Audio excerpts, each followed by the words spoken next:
নমস্কাৰ। তো ইতিমধ্যে যোৱাকালি আমাৰ হায়াৰ ছেকেণ্ডাৰী ছেকেণ্ড ইয়াৰৰ যেটো ফাইনেল ৰিজাল্ট অলৰেডি ডিক্লেয়াৰ হৈ গৈছে। যোৱা বছৰবোৰৰ যেনেকুৱা ৰিজাল্ট আছিলে এইবাৰো তাতকৈ অলপ হ'লেও উন্নত মানৰ ৰিজাল্ট আমাৰ ছাত্ৰ ছাত্ৰীসকলে দিবলৈ সক্ষম হৈছে।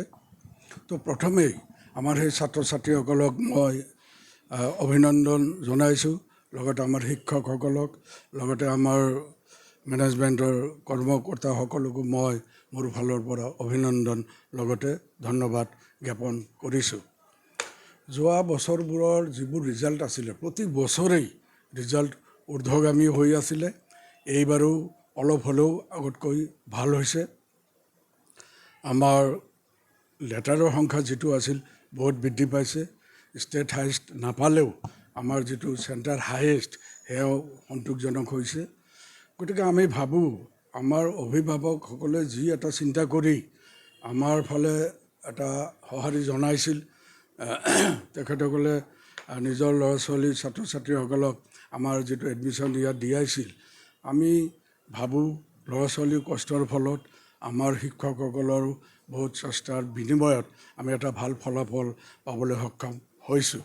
তো ইতিমধ্যে ৰিজাল্ট সেইটো মোৰ হাতত আহিছে। মই এটা হিচাপ দিছোঁ আপোনালোকক।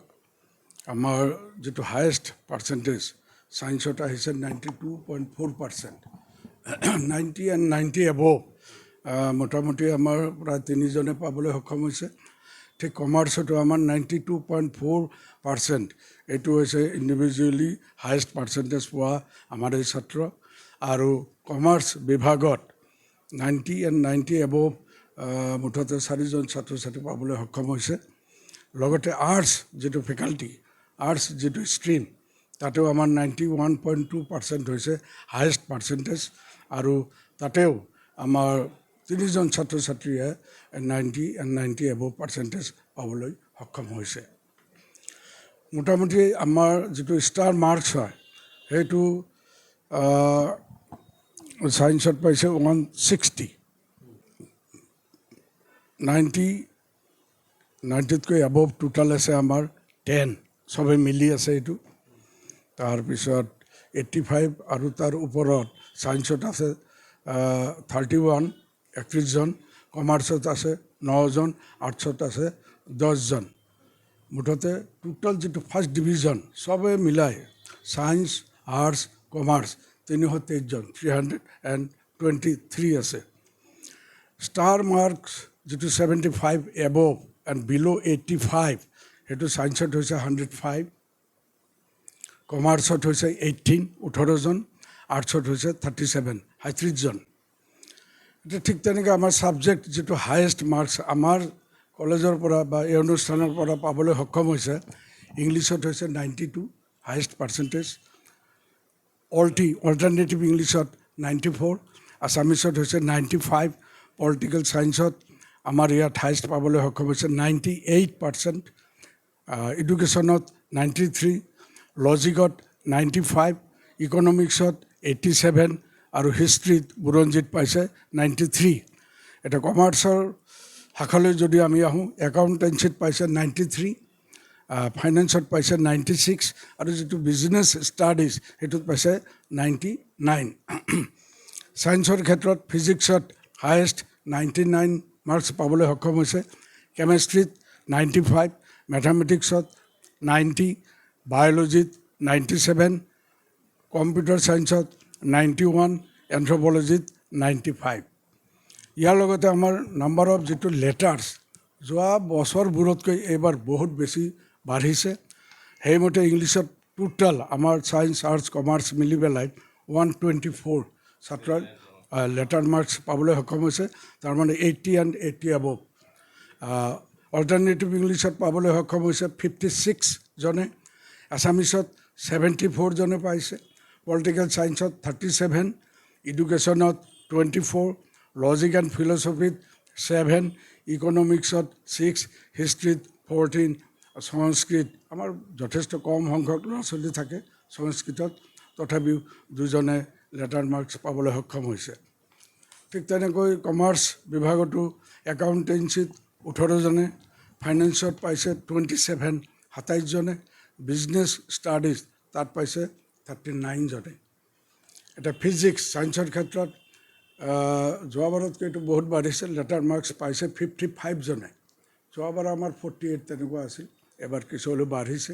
কেমেষ্ট্ৰিত 43, মেথামেটিক্সত 7, বায়'লজিত 84, এইটো বহুত বেছি বাঢ়িছে এইবাৰ। কম্পিউটাৰ ছায়েন্সত পাইছে 21জনে, এনথ্ৰপলজিত পাইছে 128জনে। এতিয়া মোটামুটি যিখিনি ৰিজাল্ট হৈছে, এই ৰিজাল্টখিনিত আমি ভাল বুলি আমি নিশ্চয় ক'ব লাগিব, যিহেতু যোৱা বছৰবোৰতকৈ বহুত উন্নত ৰিজাল্ট আমাৰ ছাত্ৰ ছাত্ৰীসকলে দিবলৈ সক্ষম হৈছে। তাৰোপৰি আমাৰ ছায়েন্সত ইণ্টিগ্ৰেটেড যিটো ছেকশ্যন, তাৰে ল'ৰা ছোৱালীৰ দুটাই টাৰ্গেট, এটা হৈছে মেডিকেল আৰু এটা হৈছে ইঞ্জিনিয়াৰিং। সিহঁতৰ মোটামুটি প্ৰায় 10জনমান ছাত্ৰ ছাত্ৰীয়ে ফিজিক্স, কেমেষ্ট্ৰি, বায়'লজিত 90 এবভ মাৰ্কছ পাবলৈ সক্ষম হৈছে। ঠিক তেনেকৈ মেথামেটিক্স যিসকলে ইঞ্জিনিয়াৰিঙত যাব, তেওঁলোকে খুব ভাল এটা ফলাফল দেখুৱাবলৈ সক্ষম হৈছে। তো মই ভাবোঁ যে এই ৰিজাল্ট যিখিনি আমিয়ে ক'ব লাগিব, কাৰণ আমাৰ মেনেজমেণ্ট ওতঃপ্ৰোতভাৱে জড়িত থাকে। লগতে আমাৰ শিক্ষকসকলৰ যিটো প্ৰচেষ্টা, সেই প্ৰচেষ্টা বা অতি কষ্টৰ ফলত এই ৰিজাল্ট আহিছে বুলি মই স্বীকাৰ কৰিব লাগিব। তাৰ লগত আমাৰ ছাত্ৰ ছাত্ৰীসকলেও আমি যেনেকৈ ইয়াত এটা কণ্ট্ৰলিং এটা ছিষ্টেমত আমি ৰাখোঁ, আমি পৰীক্ষাবোৰ সঘনাই পাতিব লগা হয়। সেই পৰীক্ষাত সিহঁতে পৰীক্ষা দিবই লাগে, নিদিলেও আমি বৃহৎ কিবা ব্যৱস্থা ল'বলৈ বাধ্য হৈ যাওঁ। গতিকে আমাৰ নিয়মৰ মাজত থাকি ল'ৰা ছোৱালীখিনিয়ে যিখিনি ৰিজাল্ট দিছে, সেইখিনি তেওঁলোকৰ প্ৰাপ্য। মই ভাবোঁ এইটো যোৱা বছৰবোৰতকৈ আমাৰ বহুত ভালেই হৈছে। গতিকে আমাৰ প্ৰতি সঁহাৰি জনাই যিসকল গাৰ্জেনে, অভিভাৱকসকলে তেওঁলোকৰ ল'ৰা ছোৱালীক দিবলৈ দিছে, ইয়াত আমি অতি যত্নেৰে সৈতে এইখিনি ৰিজাল্ট দিবলৈ পাই আমি নিজেও সুখী হৈছোঁ আৰু তেখেতসকলক মই ধন্যবাদ জ্ঞাপন কৰিছোঁ।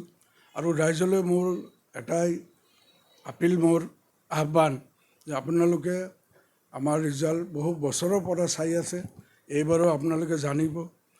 এনেকৈ আমাৰ লগত আহক, আপোনালোকৰ ল'ৰা ছোৱালী আমাৰ এই অনুষ্ঠানত আপোনালোকে নামভৰ্তি কৰক। মই ভাবোঁ যদি অভিভাৱক, ছাত্ৰ আৰু আমি শিক্ষকসকল যদি একেলগে থাকি যদি কষ্ট কৰি কাম কৰোঁ, তেতিয়াহ'লে হয়তো এই ৰিজাল্ট ভৱিষ্যতত আৰু ইয়াতকৈ বহুত উন্নত হ'ব বুলি মই আশা কৰোঁ। হয়তো ধৰক মেট্ৰিকত কোনোবাই 58 পাইছে, ইয়াত 70+ পাইছে, তেনেকুৱা বহুত ধৰণৰ ছাত্ৰ ছাত্ৰী আছে। ছায়েন্সতো আছে, আৰ্টছতো আছে। অংকিতা ডেকা 58ৰ পৰা 85লৈকে গুচি গৈছে, এনেকুৱা আছে।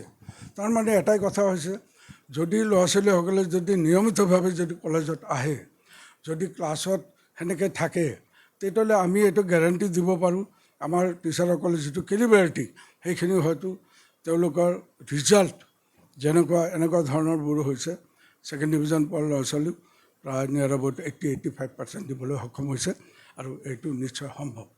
বহুতৰে আৰ্থিক অৱস্থা বহুত বেয়া থাকে, আমি বহুত সহায় আমি কৰিছোঁ, তাৰ বহুত উদাহৰণো আছে। এইবাৰো আমি বহুত ল'ৰা ছোৱালী আহিছে বহুত বেয়া, কিন্তু 80% পাবলৈ সক্ষম হৈছে মেট্ৰিকত। গতিকে তেনেকুৱা ল'ৰা ছোৱালীক আমি আৰ্থিকভাৱে আমি সহায় সহযোগিতা আগবঢ়াইছোঁ, আৰু এইটো আগৰ পৰাই আছে, আৰু মই ভাবোঁ এইটো আগলৈ থাকিব, হয়, চলি থাকিব।